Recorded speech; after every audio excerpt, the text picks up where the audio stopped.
press meet कौजरीबसे अने याजरब party Bharatiya Janata party से लेपचरगे पोथाजरगे तौजन तसेंग party से फब लेबागीदमत डेवलपमेंट पुरकदब पार्टी खल याजरूबने हई अगर तौदी है नाते तौर मैम उबीदनी 2020 के लानी तौना मखन मखन डेवलपमेंट तौर तौर तसेंग पेंब याद्रे हजी तौरीब इरान से मरुब अखोना पार्टी तोके है तैगी नाते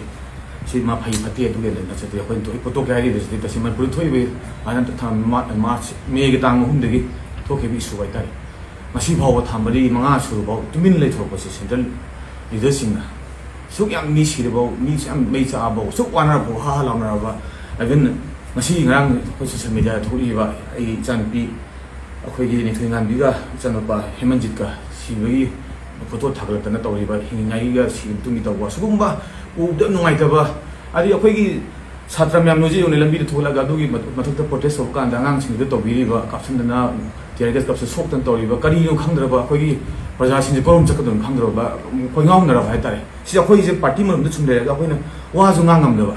नानिंगमन क्या गांग ngमद्रबा से येंगबसि ngमदे खांगसु ngमद्रे अदु तादि अखोइन तसेन अखोइन पॉलिटिक्स यावजरीबसिदि मैम की थबक तौगे मैम की खुला होजगे मैम तमुत चोंथोग मैम तमुत मतेंग पांग यावजगे पार्टी याव लेतागद अखोई हाइब मरुमसिदा सुम लेरगा अखोई थबक तौग ngमरोइना खंजबदिगै मैम की दमुत चोंथोगा मैम की होसिदा ममांग था यावगा सिजना मैम सेवा तौजने फगनी खंजबे पार्टी तोक्सबनी मरुइना आई पामजरीबदि अतै नते सेंट्रल लीडरसिंगजिना सौनिंगिबे जातारेबो सेंट्रल लीडरसिंगजिना ngasibo अखोई सिदि चटलिबा लीडर अखोई एमएलए अदुदगी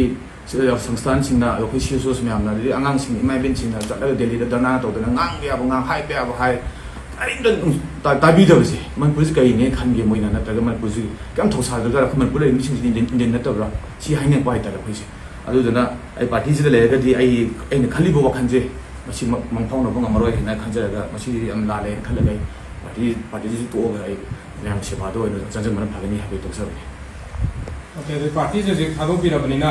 नेक्स्ट स्टेप ता आदि पार्टी यावदना अदुम मयांगी हौजी सगोपी के दौरान नत्रगे एनी पार्टी में जॉइन तौगी वाखलो लेबीबा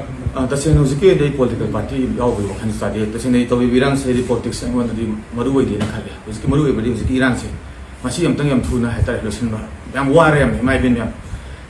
रिलीफ कैम्प दे लेरिबा मैम सिंग उबो कांदा खोय कपगा हले अदुगो जे अवामा तारिबा बिसि नाथोइबि मुंगजो वारि सिंगजे मसी सिंगजे हना सॉल्व तौबा पॉलिटिक्स दि तौसे तौबसे कोन लासगनि ने खाले अरोब द क्वेश्चन अमतंग हमजगे दुदि अखोय नेक्स्ट अखोय हजि तमा सिगी पार्टी दि रिजाइन तौरिबसे अखोय लाइबा कमिंग इलेक्शन 2024 दा लाइबा इलेक्शन दिगे मरी लेनबरा नत्रगा तुंगा लेपगि